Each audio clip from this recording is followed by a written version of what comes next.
Hello, everyone.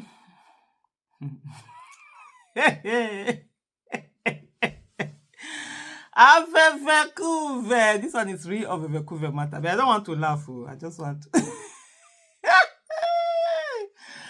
Oh my goodness, my. This Nigeria politics, Nigeria governance is just upside down. Remember Ajuri Ngelale, right? I even did a video on that, resigned, and then he said he had, vexatious, don't those big grammar, vexatious medical situation, and that's the reason why he resigned. I did a video, I talked about it, actually sympathized with him. I absolutely know what sickness is, and when you're dealing with sickness and the way it is. But in that video, I said something there. I was out of myself, I was thinking, like, it's Tinubu sacking people. That for me, one thing was just off. I get it here as someone that is sick. You're not the one that is sick. And then as the man of the house, probably the breadwinner, why are you resigning? If one person, at least you need the money to be able to pay for medical, you don't know medical, this thing, it can be so crazy.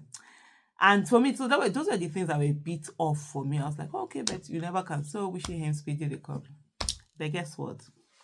There has been an investigation, and it says Fiji, this Foundation for Investigative Journalism says exclusive. These are exclusives. Ajuri Ngelale did not resign due to vexatious medical situation. He was fired. Yeah, you got that. He was fired. On a serious note, that's one of the reasons why when they say appointment, that's one thing I can never. You are with somebody, will just wake up and fire you. I will go elected, or me. For me, when you say elected, yes, it's the people that will say they don't want me, not someone. You'll be doing yes, sir. But anyway, who will even give me? The day where they give me, now the day they go fire. Because me, if my boss is doing it, I say, boss, umbano. That's it. Let me come back to the story of the day. It says Ajuri Ngelale, the broadcast journalist who made a name for himself with his eloquence and sonorous voice, did not resign as special advisor to the president on media and publicity to tend to a vexatious medical situation in his family, as he claimed. FIJ can report. Instead, FIJ understand he was fired by the presidency and only allowed to publicly resign after he repeatedly after his repeated pleas for a soft landing. Ngelale, who was also the special presidential envoy on climate action, stunned Nigerians on Saturday morning when he announced his abrupt exit from office, citing medical matters presently affecting my immediate nuclear family. And they say it's a face-saving, cover-up. And then on Friday, also, okay, here they are writing. So they read they wrote the resignation letter that I'm not going to write that anyway. What I'm going to try and do, I'm going to put the other video in the description section. So if you've not watched it before, you can watch it to hear what it was that he said.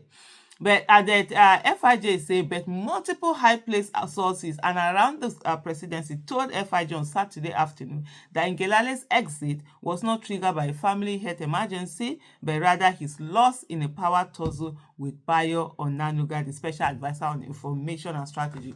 I can say there was actually a real power tussle between them. You could see it publicly. This one will make statement. This one will counter the statement and all of that. Maybe Bayo Onanuga, the way he is, he will not even hear the information correctly. I remember there was one tweet I did when he was coming. I said, you are not even in the corridor of power. You stand by the side and hear what they say. He will hear one side, you quickly go and tweet without hearing the full this thing. So it's not surprising that there's been a long-running feud between him and Onanuga. FIJ understand that following the election of Bola Tinubu as Nigeria's president in 2023, he rigged the election, by the way. Ngelale did not exactly hit it off with Onanuga, likely because having been in government before Onanuga, President Muhammadu Buhari appointed Ngelale as a senior special advisor on public matters in 2019, and he served in his position until the end of Buhari's tenure. He considered himself Onanuga's boss. Ngelale, 38, began his career with the African Independent Television AIT in the 2000s, while Onanuga, 67, a former managing director of the News Agency of Nigeria, NAN, began his career in the 1980s. There was one problem though. While Ngelale was special advisor on media and publicity, Onanuga was special advisor on information and strategy. The thing is that it's just crazy. I don't understand when people are, maybe it's because I've never worked in a formal setting. I'm a businesswoman. I've always been my own boss. But in a formal, why do you need to do tozu? Why do you need to show seniority or not show? It's a senior special advisor, you're a senior special advisor. Everybody be doing their own thing. Everybody have their own office. And just have that respect. But hey, power gets into some people's head. They think that, they are the alpha omegas, they can do and do everything. Just like we see Tinubu today doing all the things, like doing whatever because he thinks he's in power. Well, tomorrow is pregnant, like they said. FIG understand that civil servants found the roles confusing. This was nothing like in the Buhari administration when Femi Adesina was the special advisor on media publicity and Garba Shehu the senior special advisor on media publicity. In the latter case, everyone knew Adesina as SA was senior, while Shehu as SSA was subordinate. I thought senior special advisor was the higher one.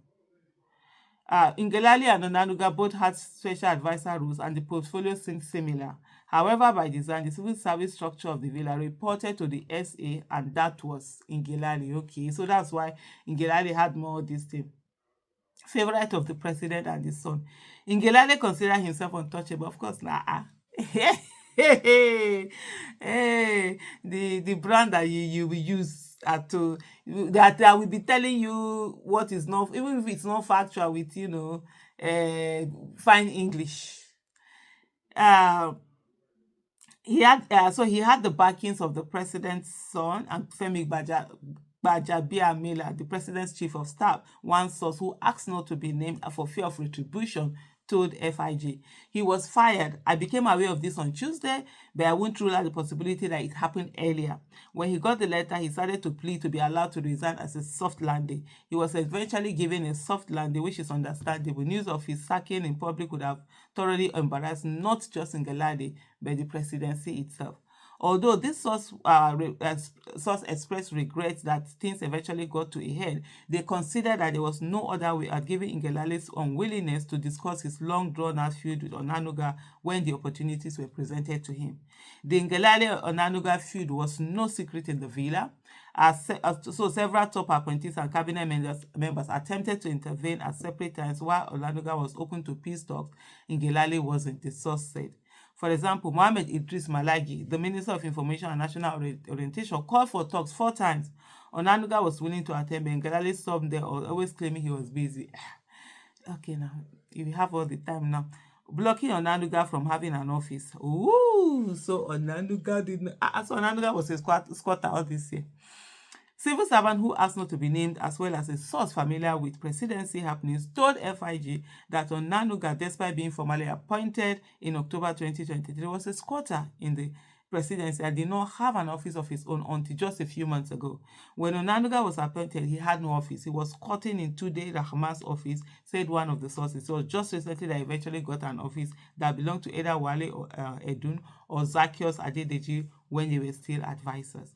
Rahman, the senior special assistant to the president of media and publicity, was appointed July 2023, 3 months earlier than Onanuga's appointment. Meanwhile, Zacchaeus Adedeji was appointed special advisor on revenue, while Wale Edun was appointed special advisor on monetary policy in June 2023. Wale Edun, is that not the minister of this thing? While Adedeji has since become the executive chairman of Federal Inland Revenue Service (FIRS), Edu has since become Minister of Finance and coordinating Minister of the Economy. Hey, I know this one. Notably, all 3 appointments came months ahead of Onanuga's.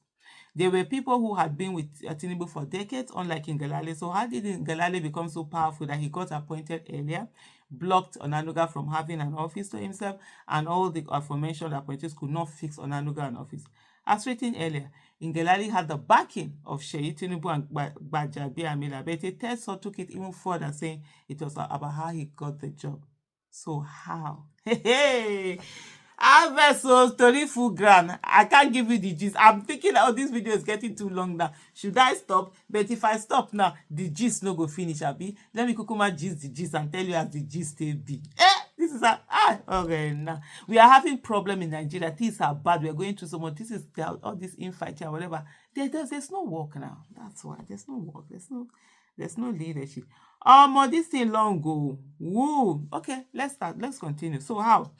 During the 2023 presidential electioneering, Jumeka Oduwole, the special advisor on Presidential Enabling Business Environment Council, introduced Ngelale to Gbajabiamila, said the source. When Ngelale got there, he met Sheyi. He told Sheyi he would facilitate a CNN interview during which Tinubu's presidential ambition would be discussed. Sheyi thought it was impossible, but Ngelale did it. Mr. Fix-It. He secured the interview on CNN. He then told Sheyi the time and date it to air. Sheyi promised Ngelale that Tinubu would phone him if he pulled it off. Immediately after the interview was aired, Tinubu called Ngelale. When Tinubu won the election, Ngelale was abroad. People told him to return him, but he said no. He said that he would get his own appointment once he arrived in the country. And that was exactly what happened. Ngelale's appointment by Tinubu was announced days after his return to Nigeria. Conversely, Gbajabiamila delayed the appointment of Onanuga's appointment for at least 2 months. It required Chief B.C. Akande, who originally made the case for Onanuga's appointment, to return to Tinubu to follow-up conversation. That was when Tinubu ordered that Onanuga's appointment should be made, and that was how Onanuga came to the villa. This. In short, when I see people who keep saying, the only reason you are doing this is because you want appointment, I don't blame them anymore.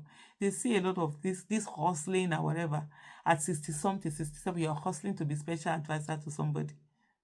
And not, okay, it's not that the job is bad, yes, and then being such obnoxious human being, saying all sorts of things, insulting people on social media, attacking people, doing whatever, however, bigotry, ethnic bigotry, tribal hatred, just putting them out there. It's really crazy. But then that's why I don't pay people. There are people who are hustling for this job. They're hustling to be assisted. Maybe the title shall. The straw that broke the camel's back. That's it.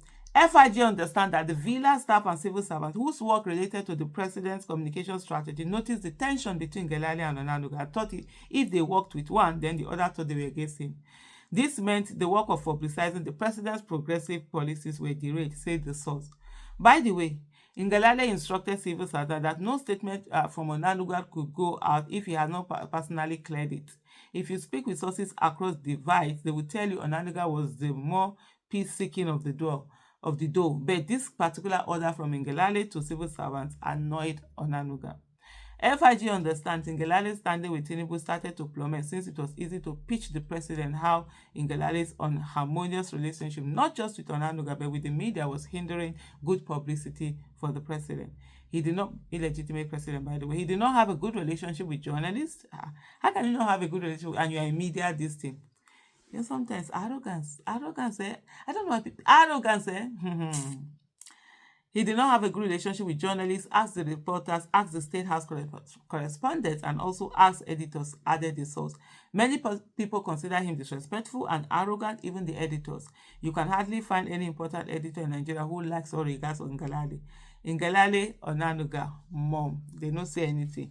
FIJ sent a text and WhatsApp message to Ngelale seeking his comments, but they were not replied.